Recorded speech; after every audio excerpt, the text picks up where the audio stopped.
My name is Colonel Ranvijay Singh, and my father's name is late Lieutenant General Sagat Singh. He is Padma Bhushan for Bangladesh, and he was honored by the President. And he is PVSM for bringing peace to Mizoram, as Param Vishesh Seva Medal. He was commander of 4 Corps. From Tezpur, he moved to Agartala, and he was given the task of liberating from Sylhet to Chittagong up to the banks of Meghna. But Meghna was not he was not to cross the Meghna, that was the line he was to halt. So that was the initial task given to him. So what happened was, in the first and second, before the actual war started, he had already cleared the border posts without taking any orders from anybody. Because there were a lot of shelling by the Pakistanis, and he wanted to help the Mukti Bahini to operate. So they captured the border posts on first and second night. So they were ready to attack a place called Dalai and Akhura on the third. So that fighting in Dalai was very fierce, and one of the brigade commanders of his own regiment was wounded, and he couldn't be evacuated for 2 days. You can imagine the intensity of combat. Then Akhura also fell the next day. When these two had fallen, and then he changed his complete strategy. He ordered a heliborne landing in Sylhet. That was the first heliborne landing ever in the Indian Army. And he captured, dropped 4-5 Gorkha rifles in Sylhet. And the Pakistanis thought an Indian Army brigade had landed because helicopters kept on making sound coming. So the Sylhet brigade did not move. It was to fall back to Dhaka, so it remained there only. Another brigade which was falling back joined the Sylhet brigade. So this one battalion, for the rest of the war, kept these two brigades away from Dhaka. So that was his aim of, he said, cut the Pakistani forces, do not let them enter Dhaka to reinforce Dhaka. Because he had already made up his mind to capture Dhaka. He said, task or no task, I am going to capture this town, this capital of, because he said the war will not finish unless Dhaka had been captured. But he kept it very close to his chest. He never told anybody, barring a few people in the Corps.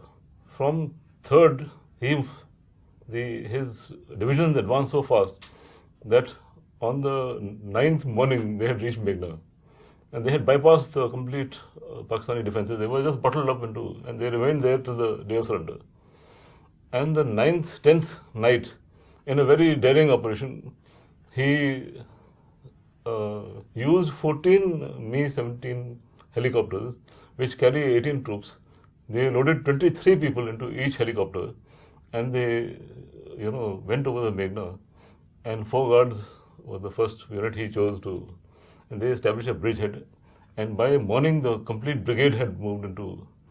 So they tried to ford the tanks, and they had the artillery guns, they couldn't cross them. So they took help of the local people. So the local people bought steamers, and some steamers he had already, taken from the Pakistani army. He had them refueled. So some troops moved by steamers. Then the locals, the tanks were getting overheated because the Meghna was that time 4,000 yards wide. They couldn't cross because even though they were supposed to swim, but they were not designed by the Russians to swim that much. So the locals just got out of the tanks, boats. They literally by slogging manpower, they got these tanks across. So one complete squadron moved around. So on 10th, they started advancing. They came into contact with the Pakistanis. They pushed the Pakistanis back towards Dhaka. And Dhaka was virtually undefended from these two sides because Pakistanis never realized that anybody can cross the Meghna. There was a meeting on the operation room, and he says because it was radio relay, so take time, and he couldn't send anything important immediately because then the Pakistani could pick up the radio relay. So he used to send after a little time because he had already crossed Meghna. So then on 9th, 10th night, he had already crossed Meghna, and the troops were already there. So 10th morning, he sent a message, okay, I have crossed the Meghna and I am heading towards Dhaka. So in the crisis, the operation room, Mr. Jagjeevan Ram, who was the defense minister, came rushing in, and one of the private secretary to Mrs. Gandhi, he went running to call her. And she says Mrs. Gandhi ran from her office to the ops room. And he says her hair was flying, her sari was flying. she came to the ops room, she was beaming with joy. He said, the war is over. He says, General Sagat has crossed. He said, the war is over. And when she sent a personal message to congratulations to all the troops of Oko and to my father. You've done a wonderful job. Before this crossing of Meghna took place, he was one of the people, he wanted to capture Chandpur. So he found the brigade under Brigadier Pandey, he was going a little slowly. So he flew over the brigade and landed, went to Chandpur. So he told the helicopter pilot, they saw a lot of local people waving at the helicopter because they could make out the Indian marking. So he said, he told the pilot, land. So he said, sir, the Pakistani brigade over here, and they're laughing. He said, but how is the locals will not wave if the Pakistani brigade was here? So he said, I am going to die today. This general is going to die also, so let me land. And he is given the credit for capturing Chandpur single-handed. Then the Indian Army brigade, they saw the helicopter coming from Pakistan side. So they were ready to fire at the helicopter. Then they realized that. So then my father came and picked up the squadron commander and the company commander, took them to Chandpur, landed at the same place. He said, this is deserted. He says, move just now and capture this place. Then similarly, when he was going over Brahmanbaria and Asuganj, the Pakistani, one machine gun fired at him, and he was injured on his forehead, his arm, and the glass of the helicopter shattered, and the shards, went into his chest. So, and the co-pilot was injured, and the helicopter started wobbling, because it was hit, ultimately 65 rounds hit the helicopter. And he landed, he said, first you look after the co-pilot because he is more wounded than me. Then he was, everything, glass was removed, and his head was bandaged, his arm was bandaged. And he said, he took another helicopter and was back he said, no, I've got a lot of work to do, and I don't have time to rest for 24 hours is too much. Yes. And then I was telling you that on the 11th day they started advancing to Dhaka, and then they had surrounded Dhaka from the south and from the east. And on the 12th day, the first artillery round of the Indian Army fell in Dhaka cantonment. So then he kept on. Then he entered Dhaka, on the city of Dhaka, but then he realized that this is going to be a very costly operation in civilian and human casualties, because you have to clear house by house. And he said this is not going to be a good operation, but still they kept on advancing as they could. Then on 14th, the Indian Army declared a ceasefire, because by the time General Niazi had lost his love, and he was surrounded from east. Then he was surrounded from the north. So then but they wanted to, General Niazi wanted to surrender to the UN. He didn't want to surrender to the Indian Army. But circumstances were otherwise. And he entered Dhaka on 15th. He had entered Dhaka, and without realizing, and he was staying in this hotel, this was then Intercontinental Hotel, and it had been declared by the International Red Cross as a safe zone. And the horror of it was that the so-called Pakistani president of Pakistan, of East Pakistan, was staying with his wife in the same hotel. So he was, so finally after 2-3 days, he said, I can't stay here, so I am going out. Then he made the Pakistani army vacate the circuit house. And he stayed in the circuit house for, then when on 16th was the surrender ceremony. It was a very emotional moment for him. And he made a suggestion that since the junior officer, then Niazi should take over the surrender from. But it was not accepted. General Arora flew from Calcutta and took the surrender. But he then went back and told him, okay, look after Dhaka. That's all. Without no orders were given. But he said, look after Dhaka.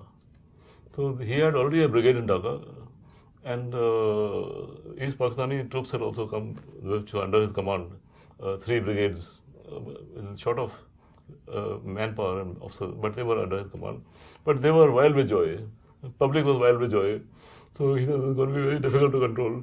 But what he did was, he said, kindly move one company immediately to Sheikh Mujibur Rahman's house and disarm the Pakistani guard and bring them to the cantonment, because this is the number one target is the family of the Sheikh Mujibur Rahman. So the one colonel with one company went rushing to the house which I have been to, and they relieved the Pakistani guard, took their weapons away, put them in an Indian army truck, and they sent them off.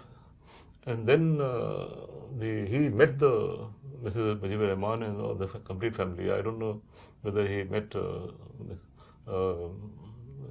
Sheikh Hasina at that time, but he met the family and he said, "I hope you are okay." And of course, they were very happy to see the Indian Army Guard over there. Then, of course, one full brigade was kept in Dhaka, but still the public and was not coming under control. Then he ordered the squadron of tanks to move into Dhaka. So on all the important points, the tanks were moved, and one more battalion moved into Dhaka to take charge. Then he was still not allowed to move.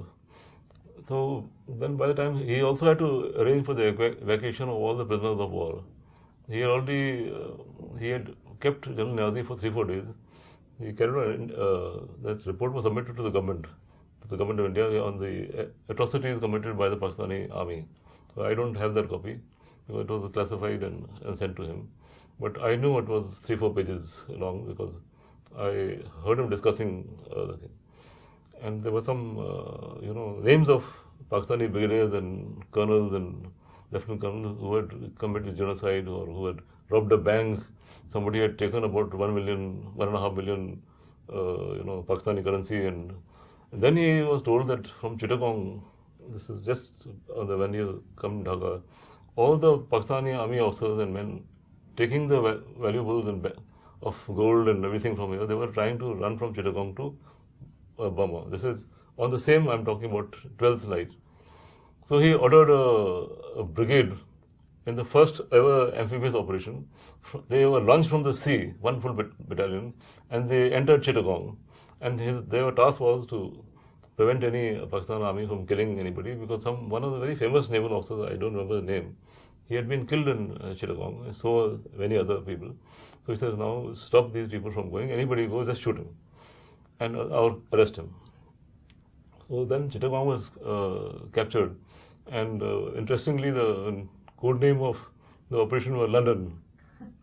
So when the brigade landed, they just flashed a signal to him that we have reached London. So he knew that Chittagong is gone. And one of the persons he rescued from a small cell in which these people had been kept, iron cell, and he was a person called Mr. Habibullah. And his Mrs. Habibullah has tied a rakhi on him. But I have been trying to locate her, but I have not been able to. I will probably come again and look up. She tied rakhi because when they saw all the dead bodies, and they said, some ladies approached him, okay, we want to look for a husband. This was on 17th, 18th. So one was killed. So my father and my father's ADC, they had to do that, unfortunate job of telling her that I'm very sorry your husband has been killed by the Pakistanis.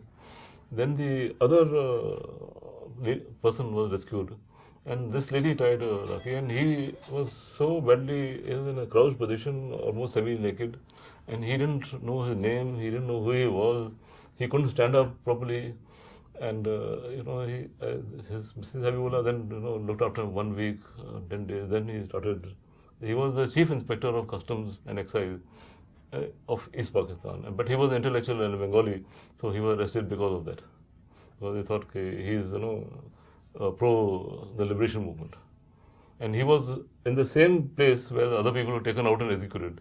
Oh, by God's grace, he was saved. I think your car is leaving for dinner. So we have to let. Then he remained here. Then when Sheikh Mujibur Rahman returned from custody, General Arora came to see him, and of course the flag of India was lowered and the Bangladeshi flag was put. But he remained here. So he asked Sheikh Mujibur Rahman, "Sir, when do you want to?" He said, "No, what's the hurry? You stay here. Are you comfortable?" He said, "No, sir, I have got no problem. But Pakistani prisoners are still going. Until they don't go, the public is in a very volatile mood. They may just massacre them." So he said, "Let me get rid of them, and then my job is over." Then finally he stayed here till 23rd March. And then he had to request the Prime Minister, okay, sir, let me go because I have to, yeah, I've done my job. Everything now Dhaka is under control of the police and the army. So now kindly let me go. Then he blessed him and said, okay. So then he said, don't go in a hurry. So the folk withdrew slowly. It was still with contact with the Bangladesh, Colonel Osmani and all these people. They were in communication. And he said, if anything wants, then they can come back. Then slowly they moved back to Tripura. Then it took another 1 or 2 months for them to, go back to Tezpur. And that's how the operation finished. This is a photograph. He had whenever there was an operation and troops were being launched into battle, he used to go and personally meet them and talk to them. This is again a photograph. These are, as he used to capture the areas, the photographs were taken. This is in a grain silo. I am not very sure whether this silo must be still there. This is again giving a pep talk to people before operations. This is the surrender ceremony photograph. My father is standing behind General Niazi, and on his left is General Jacob, who was Major General Jacob that time. On his right is Air Marshal Dewan, and on Air Marshal Dewan's side is Vice Admiral Krishnan. The pistol Niazi gave to General Jagjit Singh Arora, and that pistol is in the Indian Military Academy Museum. And the General Niazi's car flag was given to my father. But that is now with the 39 Gorkha Training Center. As per his last wishes, that flag is still there. But they don't display it because, they feel that somebody will try to steal the flag. So they have just kept it. They say, we'll wait for some time.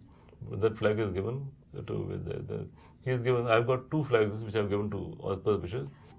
My father took the surrender ceremony of 9,900 officers in the racecourse. They were given a talk by him on the ethics of war, and he says, you've lost and you have to follow the ethics of war, and by putting your weapon down and giving it to us is a token of your final surrender. So these officers who had lined up, they listened to his speech, and another speech was given by a brigadier of the Pakistan Army, and then they put their weapons on the ground. This is what they're doing, and they walked 12 steps back. And then the Indian Army people came and picked up the weapons, and they became prisoners of war. And of course, they were given copies of the Geneva Convention, and International Red Cross had already come. They gave them copies. He said, you're most welcome, please give them copies. They must know what their rights are, prisoners of war. After the surrender ceremony, the photograph is of the Pakistani officers gathered together.